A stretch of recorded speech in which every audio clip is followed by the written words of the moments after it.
Hello, my name is Jeremy Cooper, and I'm a solution engineer here at Nobl9, and this is creating and testing alerts with Nobl9.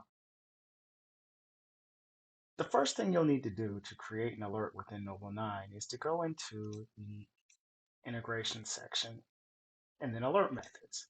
This is where all of the destinations for your alerts are stored. If you click on this plus icon, then you can see the various integrations that we have. PagerDuty, Slack, Discord, Opsgenie, ServiceNow, and then a customizable webhook that you could actually send somewhere to trigger automation.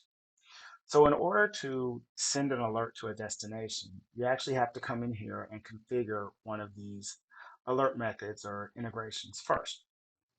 Most of them require a key, and then like throughout the product, you give it a project name and a display name.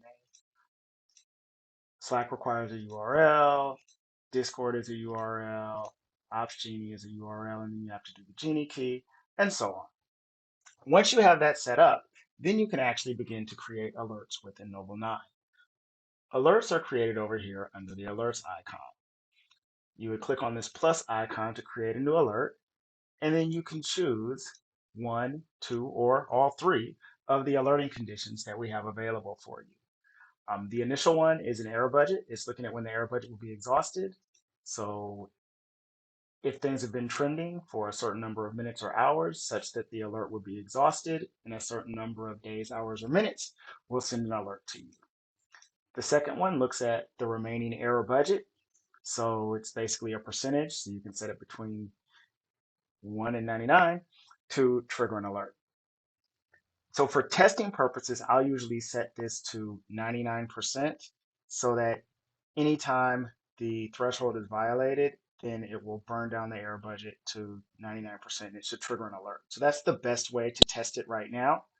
In the very near future, we'll be adding a button that will allow you to simply test it when you configure it. But right now, I would say the best method is to just set this to 99% and make sure that at some point your threshold will be violated so that you could test out the alert.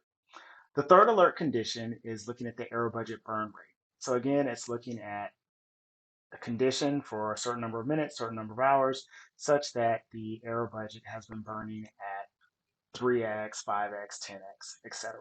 This is a proactive alert. It's probably going to go to the developers to let them know that there is an actual issue going on right now with your environment and the burn rate is high. From there, we would assign the alert to a project. Projects are like GCP projects, like you find all throughout the project. And then you could give it a name. We'll just call this one test alert.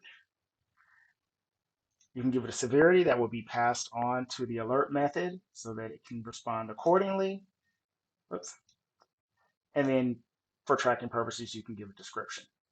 The next step is choosing the alert method. So if you were to choose PagerDuty, then you could actually choose the service in PagerDuty that you wanted the alert to go to, and then click Create Alert Policy, and your alert policy has been created. So now that the alert policy has been created, you need to go back to the SLO that you want to apply this alert policy to. So if we were to come in here to SLO Objectives, we could click on this particular SLO, and we could scroll down to the bottom under alert policies. If this were in the same group, this would work. This one is not in the same project as the alert that I just created, which is why it doesn't show up on the list. So that's actually something that you need to be careful about, making sure that you keep everything that's related to a specific project in the same project, or else what will happen to me, it will happen to you where you won't see the alert that you just created. Now, if I go to one that's in sample data, such as this one,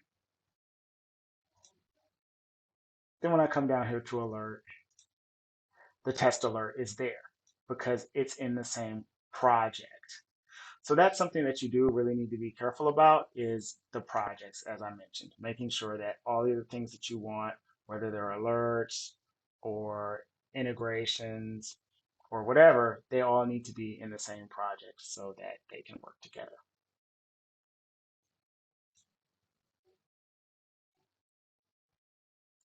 Thank you for joining me for creating and testing alerts, and be sure to visit Nobl9 for more information.